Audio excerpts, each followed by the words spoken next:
like it's the fun party that's now, I think, it's been over for some time now in terms of what it was versus what it's become. And I guess that kind of leads into the second aspect of our discussion on this today, which was, they had the outage and then they got the double whammy with the whistleblower coming out and with all the documents, etc., and doing a round of TV interviews before, the icing on the cake with the congressional testimony, armed with all the documents, etc., saying Facebook's kind of been turning a blind eye to, civic discourse and safety, for lack of better terms, because they wanted to maximize their profits. Now, it's not as if we didn't know this already. I mean, it's fairly implicit in, the way the platform operates these days.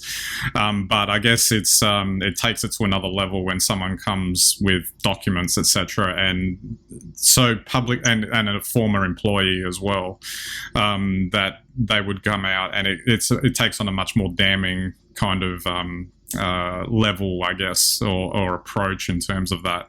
I just thought it was, I just wonder where that will proceed, I guess, going forward, and what like the impact is. I don't think there's an immediate impact on Facebook, obviously, but I guess it highlights the issues, I mean, it's probably more serious than that, but it highlights the issues, and are lawmakers actually going to do something about it? Oh, look, that's a great question. And look, this is not to diminish, the whistleblower who thankfully has brought this to a head and probably forcing the lawmakers to pay attention.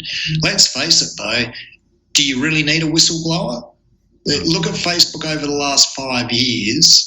And I think there's more than enough, starting with the 2016 presidential campaign, there's more than enough evidence in the public arena. You don't even have to dig for it. There would be enough to ask questions, not to mention the ongoing "we're not publisher" like moniker that, Facebook sticks on the end of itself, and tax evasion, fake news, etc., etc., etc., data breaches, violent videos. Yeah, we could go on and on and on. I mean, you don't need you don't need a whistleblower to point up any of these facts.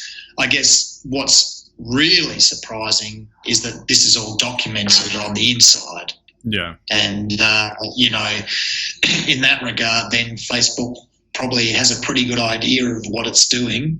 But I would go so far as to suggest, and this is not a defence of Facebook, but if it really is a fully AI-controlled entity, which we know it to certainly be largely run by its own algorithm, there may be little that they can do that wouldn't cost them billions of dollars. So, well, I guess they're in a tricky place. I guess that's the dilemma for them, I guess. I actually think they can do something, but they don't want to because of, like you said, it's going to cost them too much.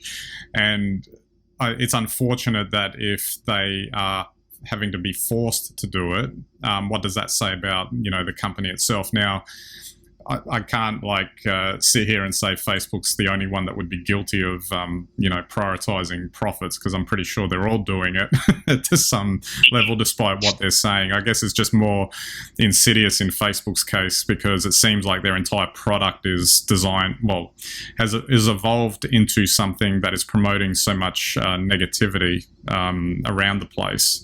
And it's interesting you mentioned the whole publisher argument, which we've discussed many times in the past, that's resurfaced again in the discussion this week, that they should be held liable for whatever is published on their platform. But that could probably mean the end of their platform, at least in the way it's kind of designed at the moment, because the whole thing is likes and comments.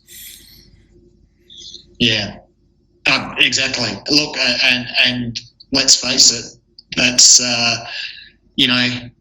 that's really what it comes down to. And I think a lot of what we see on the modern internet through social communications is driven by negativity, by trolling, by mischief making, by rogues, etc., etc. And, unfortunately for Facebook, which used to be fun and friendly, the algorithm is just as effective to have hugely negative consequences, especially when most of the decisions or most of the outcomes the algorithm will undertake are basically profit-driven.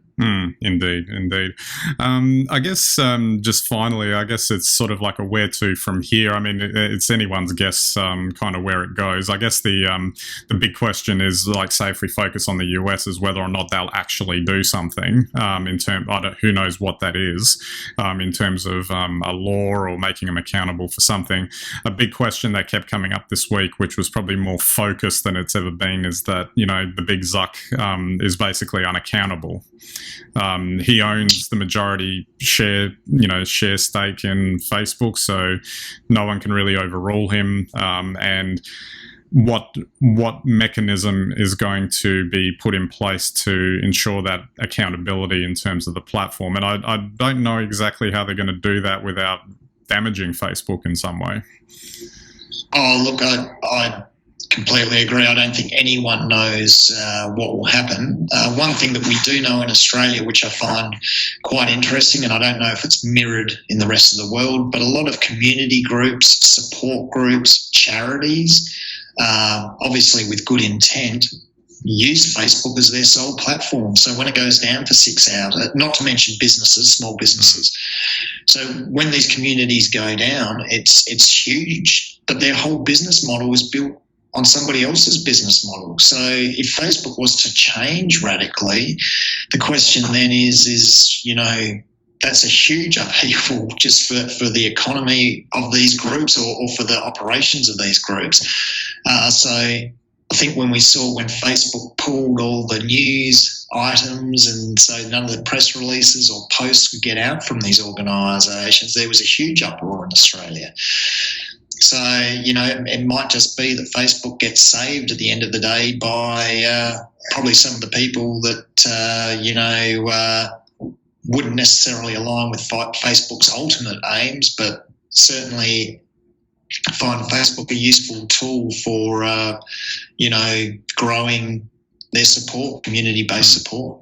I guess the only counter-argument I'd have for that is, be wary of relying on, like, one thing to support yourself when you don't have the control over it. That would, which to me goes down to due diligence of any organisation that's wanting to use the platform. It's interesting, isn't it? Because exactly what you said was said, I think, for a couple of years when Facebook exploded in 2014, and then just the pure strength of the tide with Facebook, just, it never went down. It was always there. It was super effective, and it just carried people along to think Facebook's invincible. And now it's, facing obviously, the dangers of just internal disruption. It's obviously always under threat externally, I'm sure. And then, outside of that as well, you've got effectively, the fact that, these groups, need Facebook, even though they were probably always warned otherwise.